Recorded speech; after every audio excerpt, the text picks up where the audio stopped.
যখনই সিঙ্গারা, কচুরি, পকোড়া কিছু খেতে মন যাবে, ঝটপট মাত্র 10 মিনিটে তৈরি করে ফেলবেন এই টিফিন রেসিপিটা। এটা আপনারা ডিনারেও খেতে পারবেন বা সকালের ব্রেকফাস্টে বা ইভিনিং স্ন্যাক্স হিসাবেও। এটা অত্যন্ত সুস্বাদু হয় আর এটার স্বাদ কিন্তু খুবই ভালো লাগে। বাচ্চা থেকে বড় কিন্তু সবাই পছন্দ করবে। আর এটা তৈরি করা একদমই সহজ, মাত্র ঘরের কিছু উপকরণ দিয়ে। চলুন তাহলে আপনাদেরকে ভিডিওটা দেখিয়ে দিচ্ছি। তো এখানে আমি নিয়ে নিচ্ছি 1 বাটি পরিমাণে ময়দা। আপনারা চাইলে এটা আটা দিয়েও তৈরি করতে পারেন বা খোলা ছাড়ানো যে গমটা থাকে সেটা দিয়েও আপনারা তৈরি করতে পারেন। তো ময়দা দিলে স্বাদটা আরও বেশি ভালো হয়। তো এখানে 1 বাটি ময়দার মধ্যে দিচ্ছি সামান্য পরিমাণ নুন আর 1 চামচ ঘি। আপনারা যদি ঘি না দিতে চান, বাটার দিতে চান, এটা কিন্তু বাটার দিয়েও আপনারা ময়ান করে নিতে পারেন বা রিফাইন্ড অয়েল দিয়েও দিতে পারেন, কিন্তু ঘি বাটার দিলে না টেস্টটা খুবই বেশি ভালো হয়। তো 1 চামচ ঘি দিয়ে খুব ভালো করে আমি মিশিয়ে নিচ্ছি। সুন্দর করে একটু ময়ান করে নিতে হবে আর দিয়ে তাড়াতাড়ি মাখিয়ে নিতে হবে। নর্মাল জল যেটা থাকে সেটা দিয়েই কিন্তু মাখিয়ে নেবো, কোনো রকম গরম জল বা কিছু দেবো না। আপনারা চাইলে এটা দুধ দিয়েও মেখে নিতে পারেন, তাহলে স্বাদ কিন্তু আরও বেশি বেড়ে যাবে। এই আটা মাখাটা আপনাদের কিন্তু একদম নরম করে করতে হবে, খুব বেশি শক্ত আটা কিন্তু মাখলে চলবে না। দেখুন যেরকম আমি ভিডিওতে দেখিয়েছি, আপনারা স্টেপগুলো ফলো করে তৈরি করলে আমার প্রত্যেকটা ভিডিও কিন্তু আপনাদের পারফেক্ট তৈরি হবে। অনেক দিদি দাদারা আমাদের কমেন্ট করেন যে আপনারা আমার ভিডিওগুলো আপনাদের খুবই ভালো লাগে, তাদেরকে জানাই অসংখ্য অসংখ্য ধন্যবাদ। আমার প্রত্যেকটা ভিডিওতে এসে আপনারা খুবই ভালো ভালো কমেন্ট করে যান, আপনাদের কমেন্টগুলো পড়তে কিন্তু আমার খুবই ভালো লাগে। আটা মাখাটা আমি কিন্তু সাইডে রেখে দিয়েছি। নিয়ে নিয়েছি 2টো সিদ্ধ আলু, এখানে ছোট আলু 2টো সিদ্ধ করে নিয়েছি ছোটো ছোটো টুকরো করে কেটে। আলুগুলোকে এবার ভালো করে আমি ম্যাশ করে নেবো। এই ম্যাশারটা যদি আপনারা কিনতে চান, আমার ইউটিউব, ফেসবুকের ডেসক্রিপশান বক্স বা কমেন্টে গিয়ে কিনে নিতে পারেন। আলুটা সুন্দর করে ম্যাশ করা হয়ে গেলে আলুর মধ্যে দিয়ে দেবো হচ্ছে সামান্য পরিমাণ নুন আর সাথে দিয়ে দেবো সামান্য পরিমাণ ধনিয়া পাতা কুচি। আর আপনারা যদি চান এর মধ্যে কাঁচা লঙ্কা কুচিও ব্যবহার করতে পারেন। আমি কিন্তু একদম সিম্পলভাবে তৈরি করছি, এটার স্বাদই কিন্তু খুব ভালো হয়। দিয়ে দিচ্ছি 2 চামচ পরিমাণে মেয়োনিজ দিলে এর স্বাদ কিন্তু আরও বেড়ে যায়। এই সময় যদি আপনারা চান কিন্তু এখানে চিজও ব্যবহার করতে পারেন, যে কোনো চিজ গ্রেট করে এর সাথেই কিন্তু মিশিয়েও আপনারা ব্যবহার করতে পারবেন। যদি আপনারা বাচ্চাদের স্কুল টিফিনে দেন তাহলে কিন্তু চিজটা ব্যবহার করবেন না, সেটা কিন্তু জমে যাবে, পরে আর খেতে ভালো লাগবে না। শুধুমাত্র এরকম আলু মাখা দিয়েই করবেন। আলু মাখা রেডি হয়ে গেল, অপরদিকে আটাটাও সুন্দরভাবে সেট হয়ে গেছে যতক্ষণ আলুটা মাখছিলাম।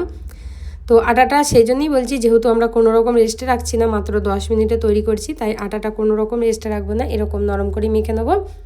এবার আটার মধ্যে শুকনো আটা একটুখানি ছড়িয়ে দেবো, অল্প করে সামান্য শুকনো আটা ছড়িয়ে দিয়ে, এটা যেহেতু নরম তাই কোনো রকম বেলাবেলির করার কোনো রকম ঝামেলা নেই। বেলাবেলি ছাড়াই এটা কিন্তু হাতের সাহায্যে করে নিতে পারবেন। হাতে দেখুন একটু প্রথমে এরকম গোল করে দিয়ে তারপরে ঠিক এইভাবে আমি চেপে চেপে এগুলোকে বড় করে নিচ্ছি। এটাকে চেপে চেপে একটু বড় করে নিলেই দেখবেন এটা কিন্তু বড় হয়ে যাবে। আপনারা যদি চান এটা বেলে বড় করতে, তাও কিন্তু করতে পারেন, কোনো রকম অসুবিধা নেই। তো দেখুন হাতে করেও ঠিক এরকম করলেই কিন্তু এটা খুব বড় সাইজের হয়ে যায়। এটা অনেকটা বড় সাইজ হয়ে গেছে আর আমি বড় করতে চাইছি না, আমি এটা বড় করে একটাই তৈরি করছি। আপনারা চাইলে এখানে 2টো তৈরি করতে পারেন, আপনাদের টোটালি সেটা আপনাদের ইচ্ছা অনুযায়ী আপনারা করে নেবেন। তো আমি একটা বড় করে করছি সেহেতু আলুর যে পুরটা আছে 2টো আর সিদ্ধ আলু, সেটা কিন্তু পুরোপুরি এখানে আমি দিয়ে দিচ্ছি। পুরো আলুর পুরটা এখানে দিয়ে দিলাম। দেখুন এই সময় আপনারা চাইলে চিজ ব্যবহার করতে পারেন, যে কোনো চিজ এই সময়েও দিতে পারেন, বা আপনারা আলু মাখার সময় দিননি তখন এই সময় দিতে পারেন। চিজটা দিলে কিন্তু খেতে খুবই ভালো হয়। যদি আপনারা গরম গরম খান তাহলে এই চিজটা ব্যবহার করবেন। ভালোভাবে একটু স্প্রেড করে দিচ্ছি। স্প্রেড করার পরে তারপরে আমি ঠিক আটার লইটা নিয়ে যেরকম কচুরির পুর মোড়া হয় ঠিক সেইভাবেই কিন্তু আমি নর্মালি মুড়ে নেবো। দেখুন একটু একটু করে তুলছি আর এক জায়গায় ঠিক গুটিয়ে নিয়ে এইভাবে গুটলি করে নিচ্ছি। এটা কিন্তু খুবই সহজ বন্ধুরা, আপনারা অবশ্যই একবার বাড়িতে তৈরি করে দেখতে পারেন। এটা খুবই টেস্টি লাগে, বাচ্চা থেকে বড় কিন্তু বন্ধুরা সবাই এটা পছন্দ করবে। দেখুন এইভাবে আমি চেপে চেপে দিচ্ছি যাতে এটা কোনো রকম খুলে যায় না, যেহেতু আটাটা নরম তাই এটা তুলতেও কিন্তু খুবই সুবিধা হচ্ছে, কোনো রকম হাতের মধ্যেও লেগে যাবে না। এবার দেখুন এটাকে আমি হাতের সাহায্যে ঠিক এইভাবে চেপে চেপে বড় করে নেবো। তো এটাকে বড় করে নেবো আর এটাকে ঠিক আর একটু হালকা হালকা যদি দরকার হয় একটু একটু করে আটা ছড়াবো। আটা ছড়াবার পরে তারপরেই কিন্তু এটাকে আমি বড় করব। সুন্দরভাবে দেখুন এই রুটিটা কিন্তু বড় করা আমাদের একদমই কমপ্লিট হয়ে গেছে। এবার এটাকে আপনাদের একবার তুলে দেখিয়ে দিচ্ছি। দেখুন এটা কিন্তু একটু এরকম মোটা মতোই থাকবে, এটা খেতে কিন্তু খুবই দুর্দান্ত লাগে, একদম যেরকম আপনারা কচুরি খান বা সিঙ্গারা খান ঠিক সেরকমই স্বাদ লাগে। এবার একটা প্যান নিয়ে নিচ্ছি, এখানে আমি একটা প্যান নিয়ে নিচ্ছি। এবার প্যানের মধ্যে দিয়ে দেবো 1 চামচ মতো ঘি। যেহেতু আমি এটা ঘি দিয়ে সেঁকছি তাই ঘি ব্যবহার করছি। আপনারা যদি বাটার দিয়ে সেঁকেন তাহলে এই সময় বাটার দিয়ে কিন্তু প্যানটা খুব ভালো করে গ্রিস করে নেবেন। তো দেখুন এখানে আমি 1 চামচ মতো ঘি নিয়ে নিচ্ছি, নিয়ে খুব ভালো করে এবার কিন্তু আমি খুব ভালো করে এরকম করে লাগিয়ে দেবো, যাতে রুটিটা দেওয়ার সাথে কোনো রকমভাবে প্যানের গায়ে লেগে না যায়। তাই অবশ্যই ঘিটা ঠিক এইভাবেই আপনারা স্প্রেড করে দেবেন। সুন্দর করে দেখুন ঘিটা কিন্তু স্প্রেড করা হয়ে গেছে।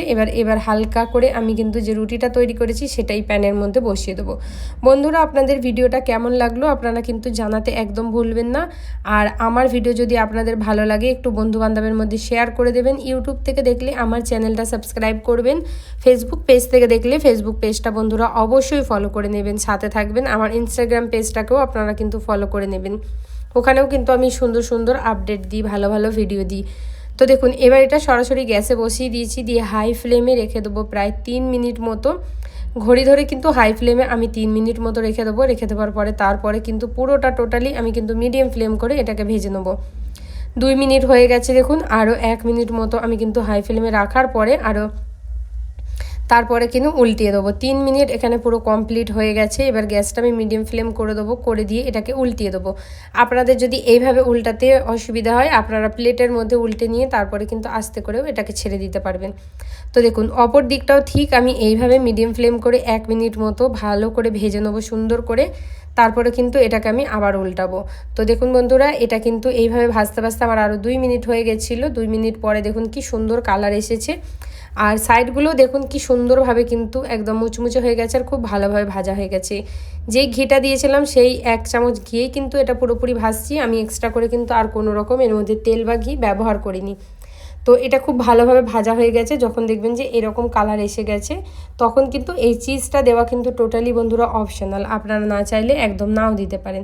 আমি এখানে ওপর থেকে দিচ্ছি যাতে একটু পিৎজার মতো লাগে, বাচ্চারা কিন্তু খেতে ভালোবাসবে, তাই আমি এখানে ওপর থেকে এইভাবে চিজটাকে দিয়ে দিচ্ছি। তো অল্প করে এখানে মজরেলা চিজ আমি গ্রেট করে দিয়ে দিয়েছি সুন্দর করে। এবার এটাকে 1 মিনিটের জন্য লো ফ্লেমে ঢেকে রাখলেই দেখবেন চিজটা সুন্দরভাবে মেল্ট হয়ে গেছে। আপনারা যদি এটা পিৎজা ফ্লেভার দিতে চান তাহলে অল্প করে অরিগানো আর চিলি ফ্লেক্স ওপর থেকে ছড়িয়ে দেবেন, বা পিৎজা হার্বস যদি থাকে আপনাদের কাছে আপনারা পিৎজা যে হার্বসটা থাকে সেটাও দিয়ে দেবেন, খুবই টেস্টি লাগে। সরাসরি গরম গরমই এটাকে সার্ভ করব। এবার এটাকে একটা প্লেটে দিয়ে দিচ্ছি, দিয়ে এবার বড় ছুরির সাহায্যে এটাকে ছোট ছোট টুকরো করে খেয়ে নিতে পারবো। ছোট ছোট টুকরো করলেই এটা ভালোভাবে খাওয়া যাবে, একসাথে সবাই কিন্তু খেয়ে নিতে পারবেন, তাই ছোট ছোট টুকরো করেই আপনারা এটাকে খাবেন। তো আমি এখানে ছুরির সাহায্যে প্রায় এটাকে 8 থেকে 10 পিস করছি। এক পিস খেলেই দেখবেন যে সকালে যে টিফিনটা হয় ঠিক ওরকমই পেটটা ভরে যায়। তো অবশ্যই এটাকে তৈরি করবেন বাড়িতে, আর আমায় জানাতে ভুলবেন না আপনাদের এটা কেমন লাগলো। ভালো লাগলে অবশ্যই আমার চ্যানেলটার পাশে থাকবেন, আর এইভাবে কিন্তু আমায় সাপোর্ট করে যাবেন। পুরো ভিডিওটা দেখার জন্য আপনাদের অসংখ্য ধন্যবাদ। আপনারা কোন জায়গা থেকে দেখছেন সেটাও কিন্তু আমাকে অবশ্যই জানাতে একদমই ভুলবেন না। ভালো থাকবেন আর সুস্থ থাকবেন।